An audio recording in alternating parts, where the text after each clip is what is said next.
Sementara itu pemirsa, Amerika Serikat kembali melontarkan peringatan bernada ancaman kepada Iran. Ya, Iran diminta segera bergerak cepat atau tidak akan ada yang tersisa dari Iran.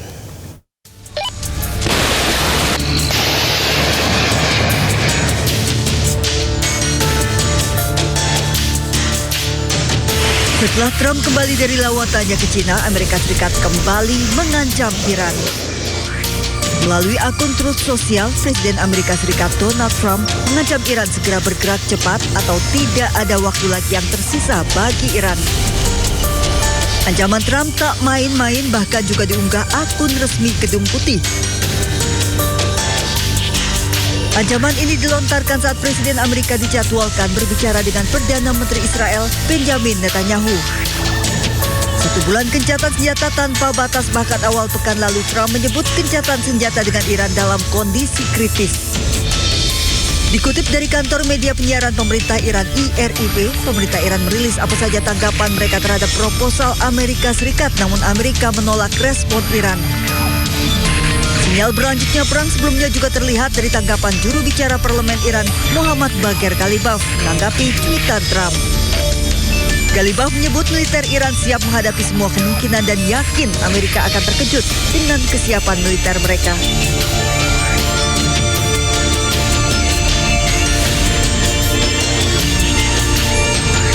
Bahkan pekan lalu Garda Revolusi Iran juga menggelar latihan perang skala besar. Latihan digelar non-stop 5 hari 5 malam. Garda Revolusi Iran menyebut latihan perang untuk menghormati gugurnya pemimpin tertinggi mereka Ayatullah Khamenei dan kesiapan menghadapi agresi Amerika Serikat Israel. Tak hanya menggelar latihan, kini Iran memanggil semua generasi mudanya untuk segera mendaftar bela negara. Saat ini sudah 10 juta anak muda Iran terdaftar sebagai relawan bela negara. Bahkan, Garda Revolusi Iran juga sudah menggelar pelatihan perang bagi warga sipil dan siap mempersenjatai warga sipil. Garda Revolusi Iran merilis video peluncuran rudal. Ya, peluncuran video tersebut diunggah di akun media sosial Iran Military. Dalam unggahan Iran Military menambahkan keterangan "We are ready" atau "Kami siap". Belum diketahui maksud dari keterangan itu. Namun belakangan Amerika Serikat mengancam akan menghancurkan Iran jika tidak segera buat kesepakatan.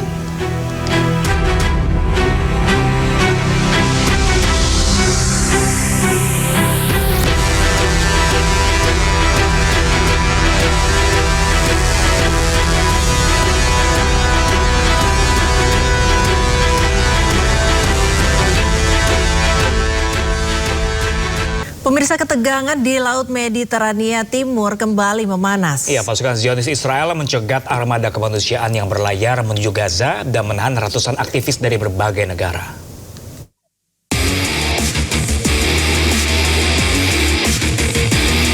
Ketegangan kembali terjadi di Laut Mediterania Timur pada Senin siang waktu setempat. Pasukan Israel mencegat kapal-kapal yang membawa puluhan aktivis dari armada Global Summit Flotilla yang tengah berlayar menuju Gaza. Rekaman dari siaran langsung armada tersebut menunjukkan para aktivis misi kemanusiaan mengenakan jaket pelampung dan mengangkat tangan mereka saat perahu-perahu yang membawa pasukan Israel mendekat. Tentara dengan perlengkapan taktis kemudian terlihat menaiki dan menguasai salah satu kapal sebelum siaran tiba-tiba terputus. Menurut Kementerian Luar Negeri Israel, pihaknya telah memperingatkan para aktivis sekitar 1 jam sebelum naik ke kapal dan menyuruh mereka segera berbalik.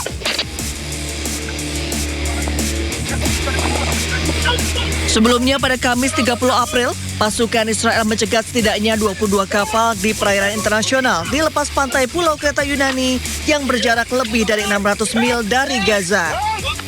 Selain mencegat kapal kemanusiaan yang berlayar menuju Gaza, pasukan Israel juga menahan 175 aktivis. Sebagian besar aktivis kemudian diturunkan di kereta dan kemudian kembali ke negara masing-masing. Angkatan Laut Israel menahan 100 aktivis kemanusiaan Global Summit Flotilla di atas kapal armada bantuan kemanusiaan yang menuju Gaza. This is Munki. I repeat, we have been intercepted. They have not yet boarded, but interception looks extremely likely. Militer Israel mencegat dan membajak kapal-kapal rombongan armada Global Sumut Flotilla di perairan Siprus sekitar 200 mil laut dari Gaza, Palestina. Pasukan Zionis Israel turut menangkap sekitar 100 aktivis armada bantuan kemanusiaan yang sedang menuju jalur Gaza di perairan internasional. Diketahui para aktivis kemanusiaan langsung dipindahkan ke kapal militer Israel yang berfungsi sebagai penjara apung untuk kemudian dibawa menuju pelabuhan Ashdod. This is Munki. I repeat, we have been intercepted. They have not yet boarded, but interception looks... Sejumlah kapal yang bergabung dalam misi kemanusiaan menembus Gaza, Global Sumut Flotilla disergap oleh tentara Zionis Israel saat berlayar di Laut Lepas Mediterania. Saat ini ada 5 warga negara Indonesia yang diculik militer penjajah Israel.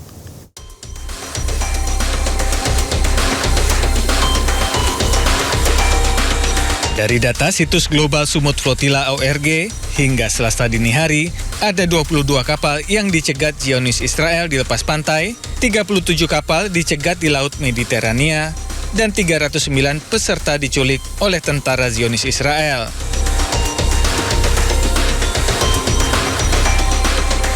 Di antara para aktivis dan jurnalis Indonesia yang diculik penjajah Israel, yakni Bambang Nuryono, jurnalis yang berada di kapal Bola Rais. Sementara itu, Andre Prasetyo, Todi Badai, dan Rehendro merupakan jurnalis yang berada di kapal Osgurluk.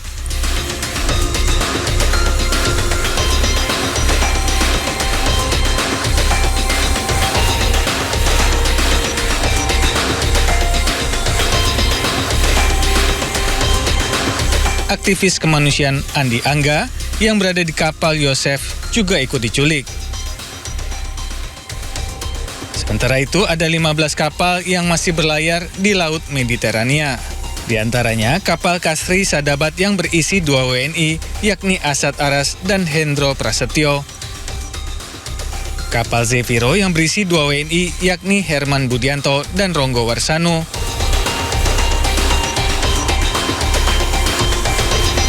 Data ini dikonfirmasi oleh Koordinator Media Global Peace Convoy Indonesia, Harfir Naksabandi. Ya, media sosial dihebohkan dengan video pesan SOS dari jurnalis Republika Bambang Nuryono sebelum dirinya diculik tentara Zionis dalam misi kemanusiaan menuju Gaza. Ya, video dirilis melalui akun media sosial Republika usai kapal Global Sumut Flotilla disergap militer Israel. Saya warga negara Indonesia dan saya adalah partisipan pelayaran misi kemanusiaan Global Sumut Flotilla 2026. Jika Anda menemukan video ini, mohon disampaikan kepada pemerintah Republik Indonesia bahwa saya saat ini dalam penculikan tentara Zionis Israel.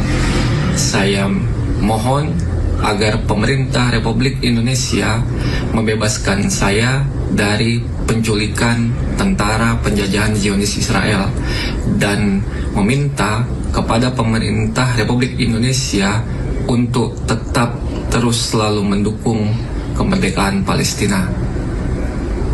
Pemirsa, ribuan tentara Amerika Serikat yang bertugas di wilayah konflik kembali ke Amerika Serikat. Ya, kepulangan ini terjadi setelah Amerika Serikat menghentikan operasi Epic Fury.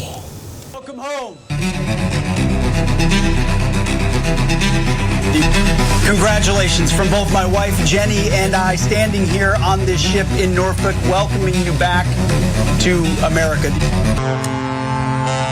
Suasana haru dan bahagia menyelimuti pelabuhan Norfolk saat kapal perang USS Winston A. Churchill merapat membawa pulang para prajurit Amerika Serikat. Menteri Perang Amerika Serikat Pete Hegseth menyambut langsung lebih dari 4.500 tentara yang telah menyelesaikan misi negara. Para prajurit yang kembali ke Amerika Serikat ini adalah bagian dari kelompok tempur kapal induk USS Gerald R. Ford yang menjalani penugasan selama hampir 1 tahun di wilayah konflik. Selama penugasan, kapal induk terbesar dunia ini membawa jet tempur, kapal perang, dan ribuan personel untuk menunjukkan kekuatan militer. Sebelumnya, Amerika Serikat resmi akhiri operasi tempur Epic Fury di Iran pada 5 Mei 2026. Menurut Menteri Luar Negeri Amerika Serikat Marco Rubio, operasi militer tersebut dihentikan karena tujuan utama operasi tersebut telah selesai. Well, that's one of the topics that needs to be discussed. I don't know about. I think you're linking it. The operation is over. Epic Fury, as the president notified Congress, we're done with that stage of it. Okay, we're now on to this project of freedom. As far as a negotiation is concerned, I think the president's been clear that part of the negotiation process has to be not just the enrichment, but what happens to this material that's buried deep somewhere that they still have access to if they ever wanted to dig it out. That has to be addressed, and that's being addressed in the negotiation. I'm not going to go further on what progress has been made on that topic because I don't want to endanger the negotiations, but suffice it to say that the president and this entire team is aware of the centrality of that question, and that will have to be addressed one way or the other. Dengan kepulangan sejumlah pasukan Amerika Serikat, apakah ini akhir perang atau hanya jeda sebelum babak selanjutnya, mengingat dinamika konflik yang belum sepenuhnya usai?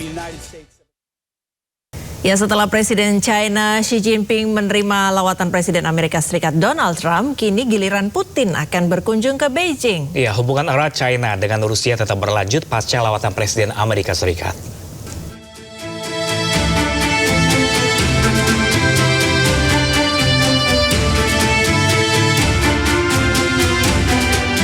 Kremlin telah memastikan lawatan Putin ke Cina dijadwalkan 2 hari 19 hingga 20 Mei.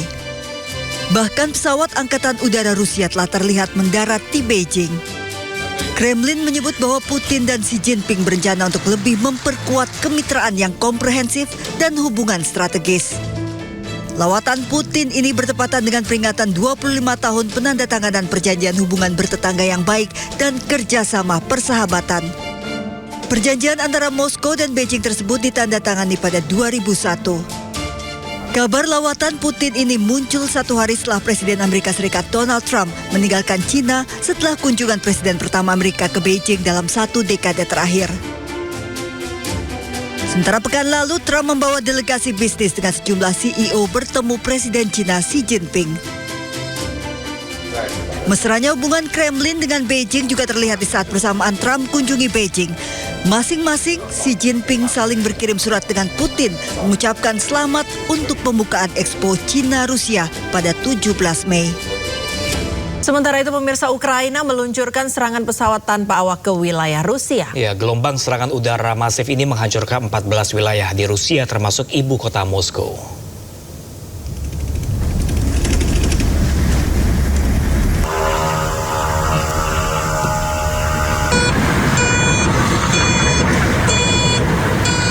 Sebanyak 600 drone Ukraina menghantam beberapa wilayah di Rusia.